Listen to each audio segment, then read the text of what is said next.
take care of each other. The United States Navy SEALs are perhaps the most elite warriors in the world. And one of the SEALs was asked, who makes it through the selection process? Who is able to become a SEAL?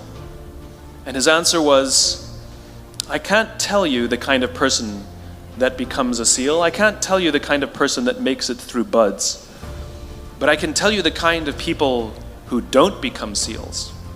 He says the guys that show up with huge, bulging muscles, covered in tattoos, who want to prove to the world how tough they are, none of them make it through.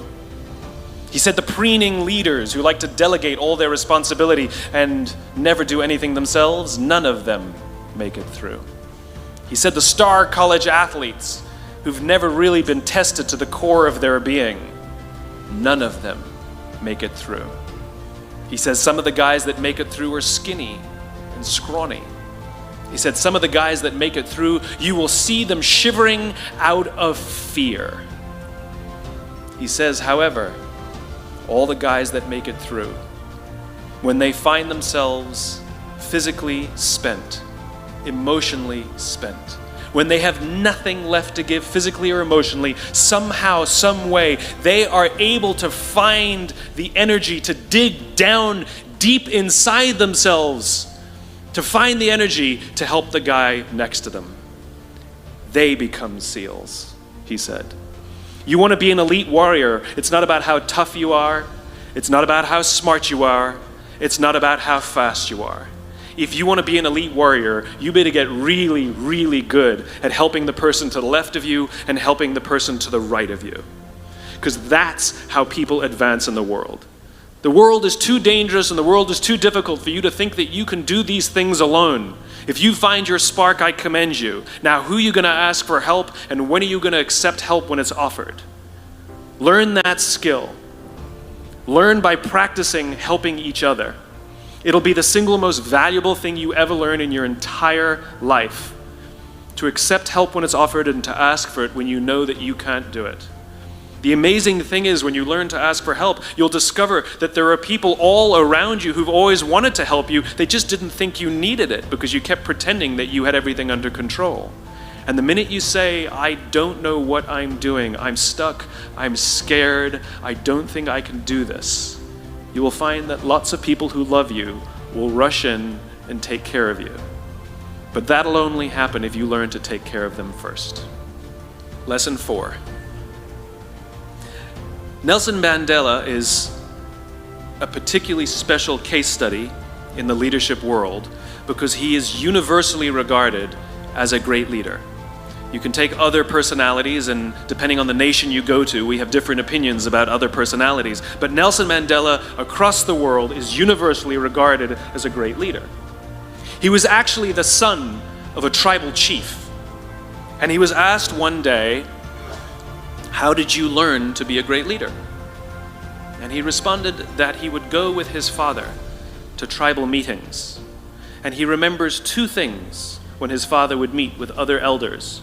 1, they would always sit in a circle. And 2, his father was always the last to speak. You will be told your whole life that you need to learn to listen. I would say that you need to learn to be the last to speak. I see it in boardrooms every day of the week. Even people who consider themselves good leaders, who may actually be decent leaders, will walk into a room and say, here's the problem, here's what I think, but I'm interested in your opinion, let's go around the room. It's too late. The skill to hold your opinions to yourself until everyone has spoken does 2 things. 1, it gives everybody else the feeling that they have been heard. It gives everyone else the ability to feel that they have contributed. And 2, you get the benefit of hearing what everybody else has to think before you render your opinion. The skill is really to keep your opinions to yourself. If you agree with somebody, don't nod yes. If you disagree with somebody, don't nod no. Simply sit there, take it all in, and the only thing you're allowed to do is ask questions so that you can understand what they mean and why they have the opinion that they have. You must understand from where they are speaking, why they have the opinion they have, not just what they are saying. and at the end, you will get your turn. It sounds easy, it's not. Practice being the last to speak. That's what Nelson Mandela did. Number 5, this is Monty Python. 1, 2, 5, 3! For all the other nerds in the audience. There's one. Number 5, my favorite one of all. True story. There was a former Undersecretary of Defense who was invited to give a speech at a large conference, about 1,000 people. And he was standing on the stage with his cup of coffee and a styrofoam cup, giving his prepared remarks with his PowerPoint behind him. And he took a sip of his coffee and he smiled and he looked down at the coffee. And then he went off script. And he said, last year I spoke at this exact same conference. Last year I was still the undersecretary. And when I spoke here last year, they flew me here business class.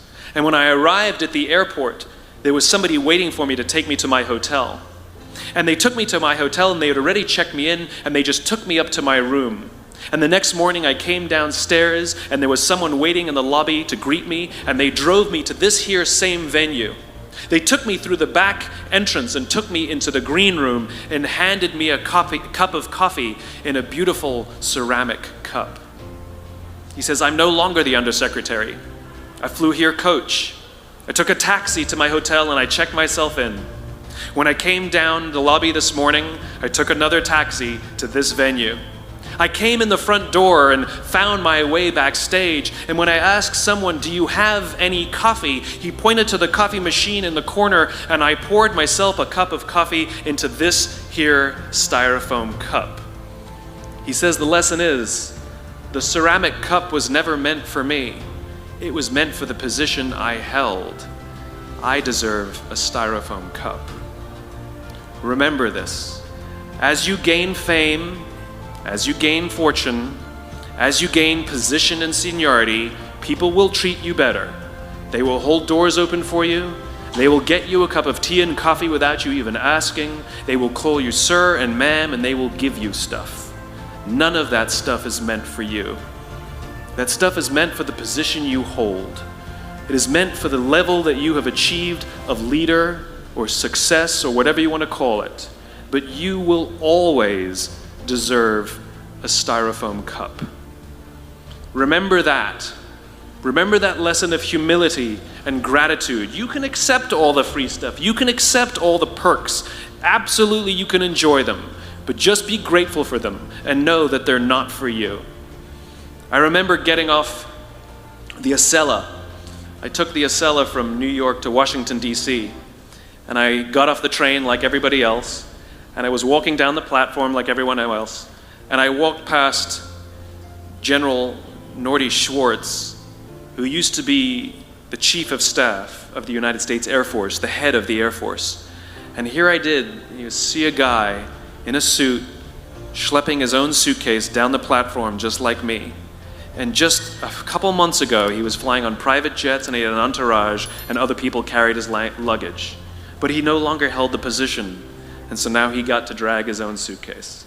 And never did it sort of remind me more that none of us deserve the perks that we get. We all deserve a styrofoam cup. It was a pleasure meeting you guys this afternoon. I was blown away by your honesty and your curiosity and your poise.